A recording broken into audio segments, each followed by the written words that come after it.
Banyak orang yang mau kasih saya penjelasan yang gampang. Oke, jadi kamu ingin Tuhan yang gampangan.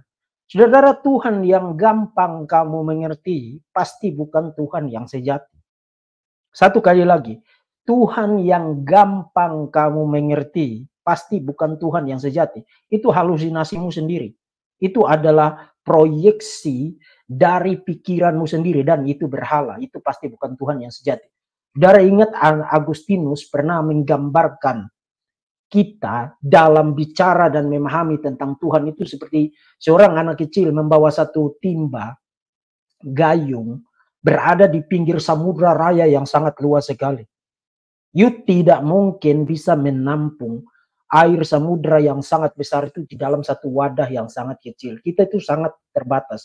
Kita makhluk yang terbatas dan pengetahuan kita terbatas. Dan pikiran kita, termasuk kemampuan kita memahami Tuhan itu terbatas. Jadi Tuhan yang kamu bisa gampang-gampangin untuk orang gampang-gampang mengerti, itu adalah Tuhan gampangan dan Tuhan gampangan itu berhala.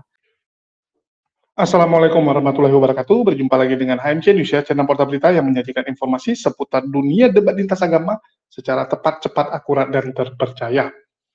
Ada kabar mengejutkan ya teman-teman. Akhirnya Pendeta Deki Ngadas, seorang guru besar di sekolah tinggi teologi yang ada di kota Batam, ini sudah mulai ada kejujuran kalau kita lihat. Kita tahu Pendeta Deki Ngadas ini adalah salah satu pendeta yang cukup kritis dalam membidat-bidatkan Kristen-Kristen yang lain. Baru-baru ini, Pendeta Deki Ngadas kembali angkat suara atas pengajaran dari Pastor Michael Gunawan, seorang gembala, seorang pendeta di gereja 1 jam saja.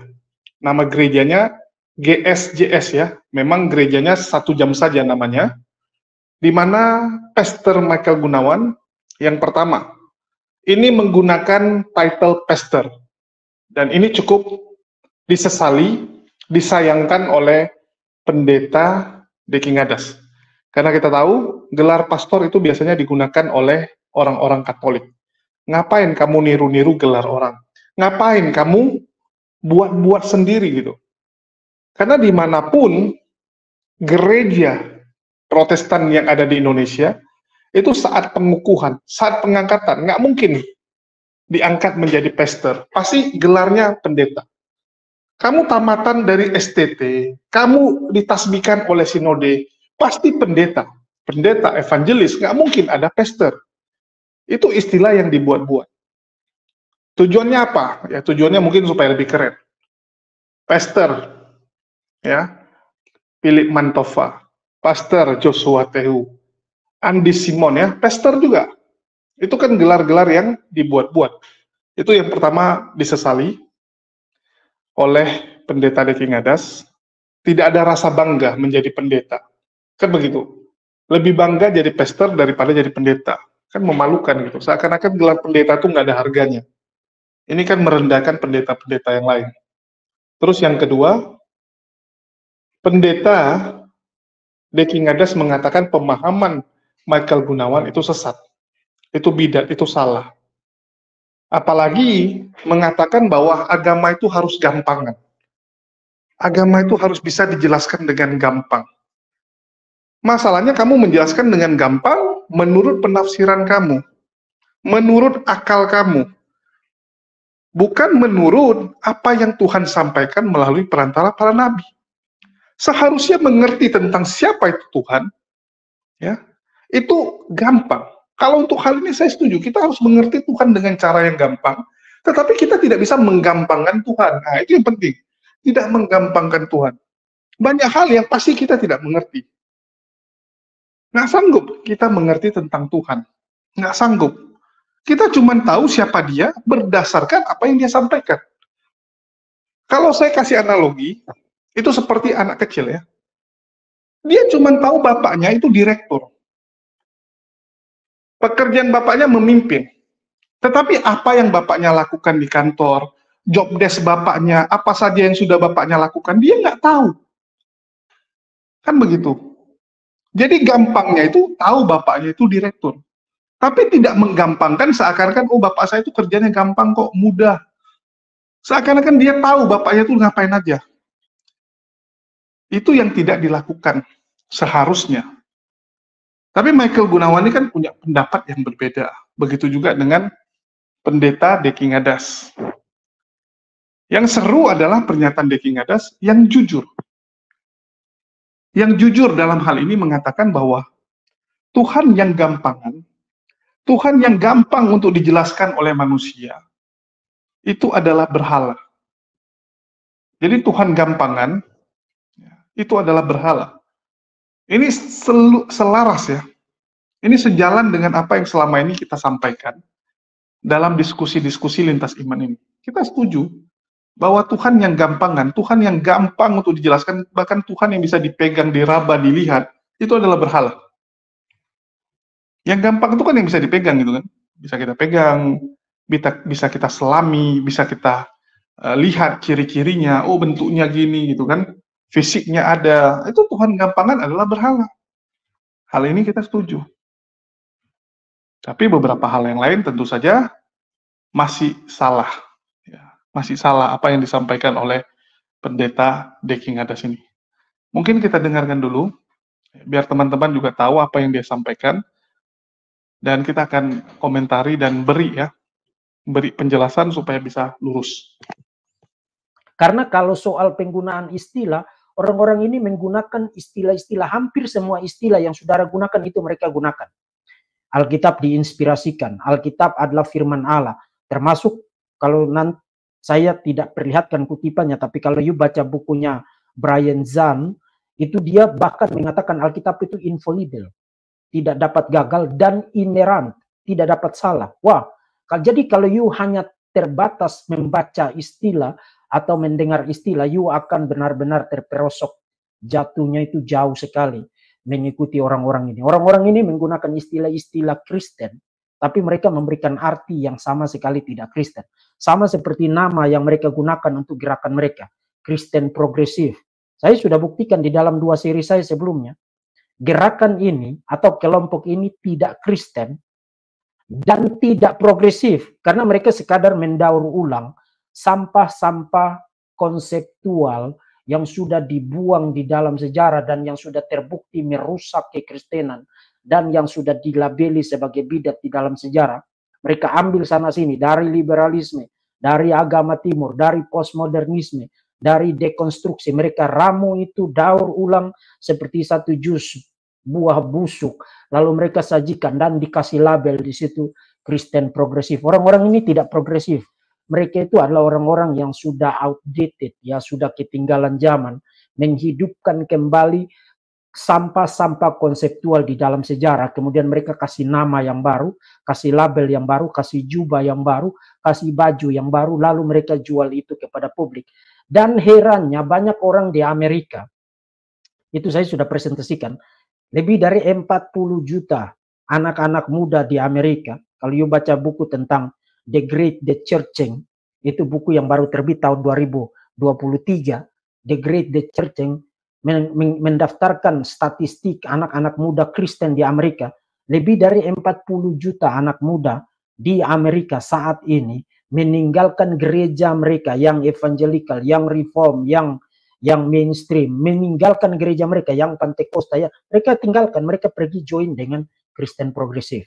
Jadi ini gerakan yang sangat besar sekali pengaruhnya, sangat masif sekali di Amerika, bahkan sudah dibawa ke Indonesia oleh beberapa orang seperti Brian Siawarta dan juga salah satu kawannya yang Paul Suseno, kalau saya tidak salah ingat ya. Kalau saya salah ingat minta maaf. Saya sudah bahas itu di dalam sesi saya sebelumnya. Nah, sebelum saya bahas itu saudara-saudara, saya ingin bahas tentang ada satu video yang viral dari seorang pester. Ini pester lagi. Jadi para pester-pester ini kok nyeleneh melulu akhir-akhir ini di Indonesia ini ya. Sebut saja diri saudara itu pendeta, istilah yang digunakan di Indonesia itu pendeta. Kenapa sok-sok harus pakai pester-pester? Memangnya kalau saudara sebut diri saudara pendeta itu kenapa? Sebut aja diri saudara pendeta. Jangan gaya-gayaan pester-pester, tapi ajarannya itu ajaran yang nyeleneh, ajaran yang menyimpang, ajaran yang bidat.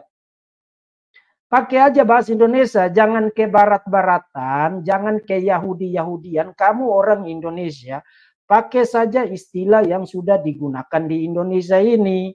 Menggunakan istilah pester itu tidak membuat kamu lebih ganteng, tidak membuat kamu lebih berotoritas, tidak membuat kamu lebih berwibawa, tidak membuat kamu lebih pintar, dan tidak membuat kamu lebih benar. Itu hanya gaya-gayaan doang, pester-pester. Apanya yang pester-pester itu? Gunakan aja bahasa Indonesia itu. Orang di Indonesia gunakan pendeta kok. Waktu kamu terima SK sebagai pendeta kan disebut di situ pendeta, bukan pester. Apanya yang pester-pester itu? Kok kayak hobi banget gunakan istilah-istilah yang kedengarannya keren tapi isi otaknya nol semua. Gunakan aja pendeta. Kalau kamu pendeta, gunakan aja pendeta. Vikaris, bilang aja vikaris. Kalau majelis, majelis. Penatua, penatua. Nggak usah gaya-gayaan tapi isi otaknya nol semua. Ini Indonesia ini itu sukanya yang sesuatu yang sifatnya luar ya, sesuatu yang sifatnya fenomena, yang penting istilahnya keren, yang penting sebutannya keren, pester. Apanya yang pester-pester ini? Gimana sih ngertinya? Kok bisa ada Allah Bapa, Allah Putra, Allah Roh Kudus? Saudara, ada banyak cara untuk menjelaskan. Tapi saya akan share kepada saudara yang paling gampang untuk dimengerti. Tapi saudara harus tahu nggak ada yang sempurna. None is perfect. Karena nggak ada yang bisa menjelaskan secara sempurna karena kita masih manusia. Tapi yang paling mendekati yang saya pelajari dari pelajaran saya kuliah S2, teologi dan lain-lainnya. Saya belajar ada satu cara menjelaskan dengan mudah. Cara menjelaskan saya Michael Gunawan. Bener ya? Muka saudara kok rasanya ragu gitu saudara. Michael Gunawan. Saya lagi khotbah sekarang. Saudara percaya kan saya lagi khotbah sekarang ya? Michael Gunawan, saya lagi khotbah sekarang. Bagi setiap saudara, saya Pastor Michael Gunawan, seorang pendeta. Saudara lagi dengar saya khotbah. Semoga saudara catat, saudara dengerin sungguh-sungguh, saudara gak ketiduran. Nah, pada saat nanti malam saya selesai dengan ibadah terakhir jam 6, 8 saya pulang. Saya ketemu dengan istri saya, Selin Monica. Bagi Selin, saya ini siapa? Suami. Lalu setelah saya pulang ketemu dengan istri saya cium dia. Iya dong, kita bikin romantis. Saya ke krib dan lihat anak saya, Tiffany Abby Gunawan. Saya cium dia juga. Bagi Tiffany Abby Gunawan, siapa Michael Gunawan? Papa. Lalu saya ke rumahnya papa saya. Saya ketemu dengan papa mama saya, Samuel Gunawan dan Mulani Gunawan. Bagi mereka saya ini siapa? Orangnya satu, tapi punya banyak pribadi. Tetapi tetap pada saat saya menjadi anak bagi Pak Samuel, apakah tetap saya pendeta? Oh enggak, merasa saya berubah bentuk saudara ya kan? Saya ke rumah deh papa saya tetap pendeta. Tapi di situ saya manifestasinya sebagai anak. Saya gak datang sama papa, bertobatlah sebab kerajaan Allah sudah dekat. Nah, saya dibunuh saudara. Tetapi saya datang kepada papa saya sebagai anak. Tapi saya tetap pendeta. Dan nanti malam jam 8 dan jam 10 malam ada orang di Amerika yang akan buka YouTube dan di situ dia akan dengar Michael Gunawan lagi khotbah. Pertanyaan saya, yang dia dengar siapa? Hah? Jelmaan saya? No. Yang dia dengar Michael Gunawan nggak? Pribadinya, hakikatnya satu, tubuhnya satu, tapi punya banyak pribadi yang ada di mana. Pada saat saya hari ini sebagai pendeta, saya tetap suami bagi saya tetap papa bagi itu. Itulah Tritunggal. Kita punya Allah Bapa, Allah Putra, Allah Roh Kudus. Yesus, ada yang bilang, Yesus pada saat dia di dunia ini, surga kosong. Ingat, Yesus adalah firman yang jadi manusia. Pada saat saya khotbah nanti malam jam 10, itu tetap saya. Tapi itu adalah firman saya yang saya sedang khotbahkan dan orang melihat. Itulah yang terjadi. Tuhan kita nggak pernah dibatasi dengan ruang dan waktu. Dia maha hadir. Karena itu dia bisa ada di sana. Dia Allah Bapa, Allah Putra, Allah Kudus. Dia sempurna untuk menolong dan menyertai dan menyediakan apa yang saudara dan saya butuhkan. Oke, saudara-saudara, ada banyak komentar untuk rekaman atau cuplikan video tadi. Pertama, analogi yang digunakan oleh pester ini, dia di rumah itu suami, kemudian ayah, kemudian dia anak bagi papanya, dan kalau di gereja itu dia pester. Itu analogi yang salah. Itu analogi itu cocok digunakan untuk mereka yang menganut ajaran sesat yang namanya Jesus only, atau yang disebut dengan sabellianisme, atau yang disebut dengan modalisme. Nah, tapi kita harus hati-hati di sini, saudara. Rekaman tadi tidak mengemukakan, dan saya tidak punya rekamannya yang lain ya. Jadi kita harus berhati-hati untuk memberikan komentar di sini. Analogi itu jelas salah. Itu analogi bidat. Jadi analogi itu lebih cocok untuk bicara tentang konsep dari modalisme atau sabellianisme atau Jesus only yang beredar sangat luas di berbagai gereja, terutama di gereja-gereja Pantekosta ya. Nah, saya tidak bilang bahwa gereja Pantekosta itu semuanya penganut doktrin bidat ini, tapi memang Jesus only atau sabellianism atau oneness Pentekostalism itu kan memang dihidupkan kembali di dalam tubuh gereja Pantekosta, termasuk sejumlah gereja karismatik, termasuk gereja-gereja mainstream seperti kemarin saya pergi ke Sulawesi Utara, ke Germita, kemudian ketemu dengan sejumlah Pendeta Gemim, itu kan gereja-gereja Calvinis yang seharusnya Trinitarian. Tapi cara mereka menjelaskan tentang Tritunggal itu kurang lebih pada wae 11-12 seperti yang dijelaskan oleh si Pastor Michael Gunawan tadi. Jadi orang bisa menggunakan analogi yang salah, tapi pemahamannya benar. Itu kemungkinan yang pertama. Jadi kemungkinan yang pertama, dia punya pemahaman yang benar, tapi cara dia menggunakan analogi itu salah. Itu kemungkinan yang pertama. Karena dia tidak memberikan eksegesis atau elaborasi terhadap teks-teks Alkitab. Karena kita baru tahu bahwa ajarannya itu benar-benar salah kalau kita dengar dia menjelaskan teks tertentu di dalam Alkitab. Tapi memang ada indikasi kuat. Satu kali lagi saya tidak membuat tuduhan, tapi ada indikasi itu kuat bahwa Pak Pastor kita tadi itu memang Jesus only. Memang Sabelian. Saudara dengar tadi waktu dia bukan hanya menggunakan analogi, tapi dia juga mengatakan bahwa pribadinya satu, hakikatnya satu, tapi manifestasinya itu banyak. Itu kan Jesus only itu. Itu Jesus only. Dan kalau orang itu benar-benar orang Trinitarian, dia tidak akan menggunakan analogi itu. Itu analogi yang betul-betul salah. Dan bukan hanya salah, tapi itu analogi yang mencerminkan ajaran bidat. Jadi itu komentar saya yang pertama ya. Jadi Pak Pastor tolong belajar dulu. Tadi ya bilang kuliah S2 dan lain sebagainya. Dan cara mudah menjelaskan secara gampang Tritunggal ya.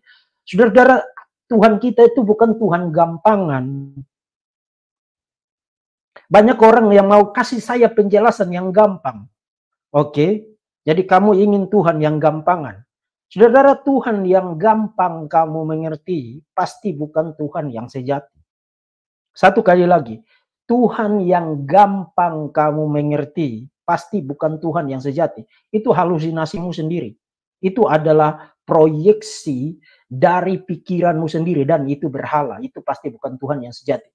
Saudara ingat Agustinus pernah menggambarkan kita dalam bicara dan memahami tentang Tuhan itu seperti seorang anak kecil membawa satu timba gayung berada di pinggir samudra raya yang sangat luas sekali. You tidak mungkin bisa menampung air samudra yang sangat besar itu di dalam satu wadah yang sangat kecil. Kita itu sangat terbatas. Kita makhluk yang terbatas dan pengetahuan kita terbatas. Dan pikiran kita, termasuk kemampuan kita memahami Tuhan itu terbatas. Jadi Tuhan yang kamu bisa gampang-gampangin untuk orang gampang-gampang mengerti, itu adalah Tuhan gampangan dan Tuhan gampangan itu berhala. Bukan Tuhan yang diajarkan di dalam Alkitab. Dan by the way ya, kalau saudara orang Kristen dan maunya yang gampang-gampang itu, saya kok curiga, saudara itu kok kambing, bukan domba. Saya pergi kemana-mana, kalau ketemu orang Kristen yang merengek-rengek, Pak, jangan ngomong yang susah-susah, jangan kasih yang gampang-gampang saja. Itu kok antena saya langsung berdiri, ini jangan-jangan kambing, bukan domba. Karena orang Kristen itu tidak anti belajar. Yes, kita semua ini berangkat dari ketidaktahuan, berangkat dari kebodohan. Tapi orang yang sudah diselamatkan, dipenuhi dengan Roh Kudus dan hidupnya mencintai Tuhan, dia ingin kenal Tuhannya dan makin lama kamu makin belajar kan memang makin sulit. Waktu kamu belajar di kelas 1 kan memang pelajaran untuk kelas 1. Begitu kamu naik kelas 2 pelajaran untuk kelas 2. Sampai di kelas 6, sampai di kelas 7, 8, 10 dan seterusnya, makin lama makin naik bobot pelajarannya. Masa kita kasih kamu pelajaran TK terus? Kamu maunya jadi anak TK terus? Jadi kamu tidak mau naik kelas. Nah, orang yang tidak mau naik kelas itu adalah orang yang tidak mau sekolah. Dan mungkin memang dia bukan orang yang sedang sekolah. Dia hanya numpang pakai baju seragam, kemudian masuk di kelas, kemudian pinjam nama orang untuk isi absen. Jadi jangan mau yang gampang-gampang terus. Orang Kristen itu tidak boleh menghindari kesulitan. Tidak ada progres. Tidak ada kemajuan kalau kita menghindari kesulitan. Termasuk di dalam kehidupan spiritual kita. Bagaimana cara Tuhan mendidik karakter kita. Bagaimana cara Tuhan membentuk spiritualitas kita. Bagaimana cara Tuhan melatih kita untuk persevere, bertekun. Dengan kesulitan, dengan tantangan, dengan kesukaran, dengan kesusahan. Jadi kalau kita maunya yang gampang-gampang terus, Maka jangan-jangan kita ini metaforik ya, bukan literal. Kita ini kambing, bukan domba. Jadi berpikir bahwa oh ini cara yang lebih gampang, ya, minta maaf, cara yang lebih gampang yang kamu gunakan ternyata itu bidat. Jadi saudara lihat, kalau begitu saudara menggampangkan Tuhan, jangan-jangan nanti saudara jatuh ke dalam ajaran bidat seperti yang dilakukan oleh si Pastor Gunawan ini ya. Kemudian dia menggunakan istilah Yesus sebagai firman Allah. Jadi kemudian dia kasih analogi, waktu saya khotbah itu kan firman saya. Saudara, itu salah. Tolong bertobat. Banyak orang juga, banyak apologet juga berargumentasi begitu. Kalau Allah tidak punya firman berarti dia Allah yang bisu. Itu salah. Itu equivokasi. Jangan gunakan argumen itu, saudara. Kamu yang apologet ini, yang punya YouTube, yang punya TikTok dan lain sebagainya, jangan berargumentasi tentang ketuhanan Yesus dengan argumen tadi. Itu argumen yang salah. Itu argumen betul-betul argumen sesat itu. Karena waktu kamu kasih argue begitu, orang dapat kesannya apa? Yesus itu kata-kata. Nah, waktu kekristenan menggunakan istilah firman untuk Yesus, itu tidak digunakan dalam pengertian dia itu kata-katanya Tuhan. Yesus itu bukan kata-katanya Tuhan. Yesus itu the person, the second person of the Trinity. Nah, di dalam Alkitab, istilah firman, dafar Yahweh, dan kemudian digunakan di dalam prolog Injil Yohanes, Yesus adalah firman yang menjadi manusia. Termasuk juga digunakan di dalam Wahyu, namanya ialah firman Allah. Itu firman di situ adalah sebuah istilah gelar. Gelar untuk person. Dan itu berarti waktu kita gunakan istilah firman untuk Yesus, pengertiannya beda dengan waktu kita menggunakan istilah firman untuk Alkitab. Alkitab itu kata-kata, the written word atau the spoken word. Cukup marah ya Pendeta Deki Ngadas terhadap jawaban atau statement Pastor si Gunawan, Michael Gunawan, untuk menjelaskan siapa itu Tuhan kekristenan. Karena menurut dia penjelasannya salah. Terus yang kedua, Tuhan mereka seharusnya bukan Tuhan yang gampangan. Karena kalau ada agama yang menggampangkan Tuhannya, gampang dimengerti, itu pasti bukanlah Tuhan sejati. Itu bukanlah Tuhan sejati, itu Tuhan gampangan. Tuhan gampangan adalah berhala. Hal ini kita setuju. Tetapi Pendeta Deki Ngadas lupa bahwa di kekristenan itu menggampangkan Tuhan. Kenapa Tuhannya manusia? Supaya gampang untuk dijelaskan. Betul tidak? Menjelaskan sesuatu yang ada bentuk dengan sesuatu yang tidak bisa kita lihat, itu tentu saja berbeda. Kalau kita tanya kepada teman-teman kita Kristen, mengapa Tuhan kalian manusia? Apa jawaban teman-teman Kristen? Tuhan kami ada barangnya gitu kan. Jelas. Ada orangnya gitu. Ada bentuknya. Ada di dunia ini dulu gitu. Sedangkan Tuhan kalian nggak ada gitu. Zat. Tidak kelihatan. Nggak pernah ada. Fiktif. Itu yang selalu mereka katakan kepada kita. Tuhan yang tidak ada, itu adalah Tuhan fiktif. Tuhan itu harus ada, bisa dipegang, bisa diraba, bisa dilihat. Pernah menginjakkan kakinya di dunia ini. Itu kalian menggampangkan Tuhan. Ya, menggampangkan. Oh Yesus gondrong, orang Yahudi, umurnya 30-an. Kan begitu. Kalian menggampangkan itu.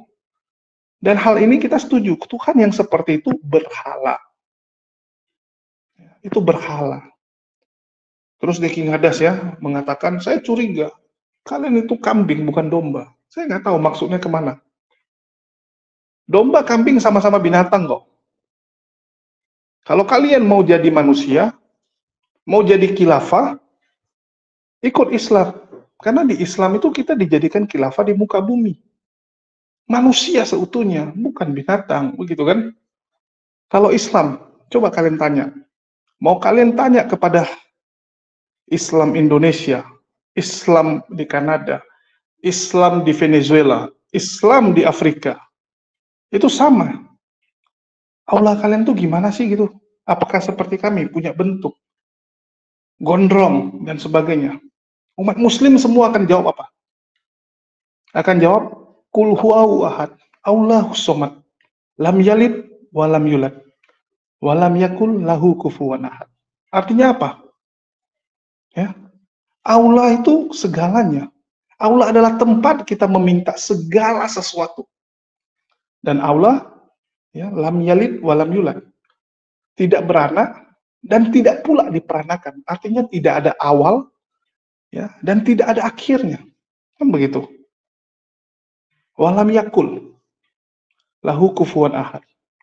Nggak ada satupun yang bisa kalian setarakan, kalian sandingkan, ya, kepada Allah. Nggak ada gitu. Kalau sebelah apa? Seakan-akan setan dan Tuhan imbang. Setan yang jahat, Tuhannya yang baik. Disetarakan gitu. Yang satu jadi bad cop, yang satu jadi good cop. Itu mereka. Itu mereka.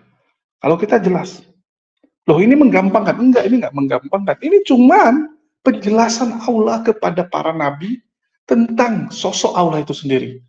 Tapi selebihnya kita nggak bisa selami. Selebihnya goib. Bagaimana bentuknya? Allah kalian bagaimana bentuknya? Apakah seperti kami? Punya tangan, punya kaki gitu kan? Ya enggak sanggup kita.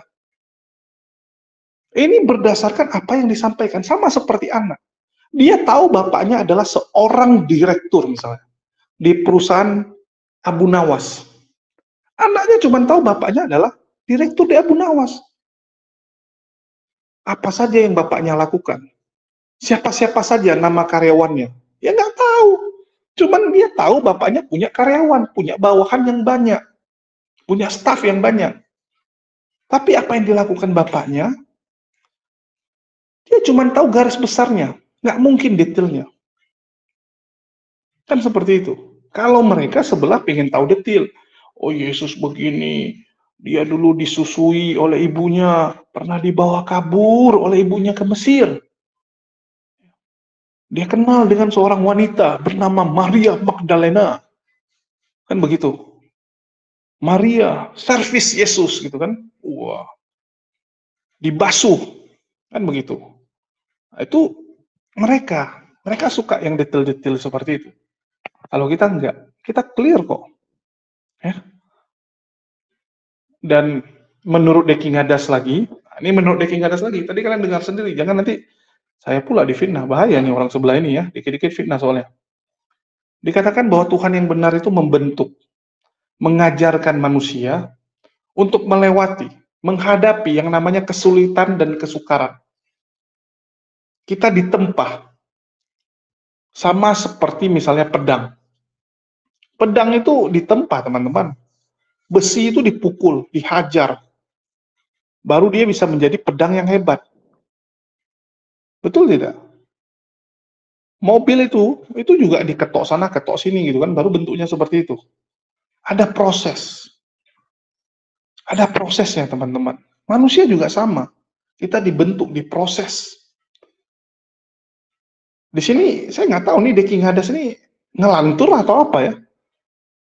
Karena kalau kita bicara agama, ya, yang paling sukar, ini kalau kita tanya orang nih, orang awam, ya, agama yang menurut kalian paling sukar dan sulit itu apa? Orang biasanya bilang Islam. Mayoritas mengatakan Islam. Nggak enak jadi seorang muslim, banyak aturan. Ada halal, ada haram punya makanan. Pekerjaan pun ada halal, ada haram. Mau ngapa-ngapain, ada tuntunannya. Betul tidak? Kalau mereka kan nggak, mau kawin tinggal kawin gitu. Nggak ada tuntunannya gitu. Nggak ada apa, mandi junub. Nggak ada mandi junub lagi gitu. Hajar terus gitu kan. Habis main, beribadah juga nggak apa-apa. Habis mabuk, langsung beribadah kepada Tuhan. Bisa gitu kan. Kalau kita bersih-bersih lagi gitu. Bahkan menurut Gilbert Lumondong, agama Islam tuh nggak enak. Banyak aturan. Sulit. Enakan Kristen. Cuman datang, duduk, berdiri, nyanyi-nyanyi, tepuk tangan gitu kan. Cuman bayarnya 10%. Nah gitu bedanya kan. Bayarnya 10%. Kalau Islam 2,5. Susah. Banyak aturan. Mau menghadap Tuhan, Harus bersih-bersih. Naik, jongkok, lipat kaki, dia bilang kan, nggak semua orang bisa lipat kaki gitu. Sujud, lipat kaki, aduh susah. Bahkan muridnya, pendeta Bulukus Suntur Saifuddin Ibrahim, itu memutuskan keluar dari Islam, karena apa? Karena nggak mau susah, nggak mau ribet, dia bilang. Dia nggak mau lagi. Ada yang namanya puasa, sholat, aduh bangun-bangun pagi, capek, dia bilang. Itu si Bulukus Suntur tuh, Saifuddin Ibrahim. Ya. Artinya apa? Agama yang sukar itu diakui sendiri oleh mereka bahwa itu Islam. Dan itu memang benar. Allah menempa kita. Dalam kesukaran itu kita ditempa untuk menjadi pribadi yang lebih luar biasa. Beda dengan agama-agama yang menggampangkan semuanya. Jadi sekali lagi, agama yang Tuhannya gampang, dan selama di dunia menggampangkan semua, ya, semua boleh dilakukan, semua boleh dimakan, itu berhala itu teman-teman. Agama berhala yang seperti itu. Kalau menurut Dekidas, kita kan gunakan standar dia. Nanti kalau kita pakai standar kita, marah nih teman-teman sebelah. Kamu kejang-kejang, ada yang ngancam-ngancam, kan begitu. Jadi yang ngomong nih Deki Ngadas, kalian boleh putarkan sendiri. Agama yang menggampangkan itu agama nggak benar. Saya setuju untuk hal ini, dan saya dukung Deki Ngadas untuk sadar. Ikutlah Islam. Memang di dunia ini nggak enak. Banyak aturan. Tapi di surga baru enak. Kalau di luar Islam, mohon maaf. Menurut yang kami ketahui, agama lain di dunia enak. Nggak ada halal-halal. Semua boleh dilakukan. Semua pekerjaan boleh dilakukan juga. Tapi nanti di akhirat, baru babak belur. Ya, kalau kami lebih suka bersakit-sakit dahulu, bersenang-senang kemudian. Kalau yang di luar ya, mereka lebih suka senang-senang terus lah. Senang-senang terus, dengan harapan di akhirat senang lagi gitu kan. Karena mereka bilang ada yang menggaransi. Ada garansi hidup enak di akhirat. Padahal itu adalah garansi palsu. Adalah janji palsu. Kalau cuma janji-janji semua orang bisa buat. Banyak caleg juga kasih janji palsu kok. Kalau saya terpilih akan begini begitu gitu kan, begitu terpilih tak kucing semuanya. Jadi sekali lagi pikirkan baik-baik, gunakan akal. Allah berikan kita akal. Ya. Pergunakanlah, pikirkanlah mana yang sesuai. Jadi gunakan akal yang Allah berikan, gunakan juga hati. Gunakan hati yang Allah berikan juga untuk kalian menyaring itu semua. Untuk bisa memilih, ya, untuk menguatkan diri kalian. Islam nggak enak, berat. Ya, berat. Jadi Islam itu berat. Tetapi hadiahnya luar biasa. Kalau yang gampang itu hadiahnya biasa tisu. Kipas angin pun nggak dapat lagi. Tisu sekarang teman-teman. Ya, itu hadiah yang gampang. Mungkin itu aja yang bisa saya sampaikan. Makasih buat teman-teman semua yang udah nyimak dan mendukung channel ini. Dan ini channel masih kecil, jadi masih sangat butuh dukungan. Bantu share ya, supaya teman-teman yang lain tahu dan bisa lekas besar. Itu aja dari saya. Makasih buat teman-teman semua yang udah nyimak dan mendukung channel ini. Makasih buat semuanya. Di akhir kata saya ucapkan wassalamualaikum warahmatullahi wabarakatuh. Sampai jumpa di lain kesempatan.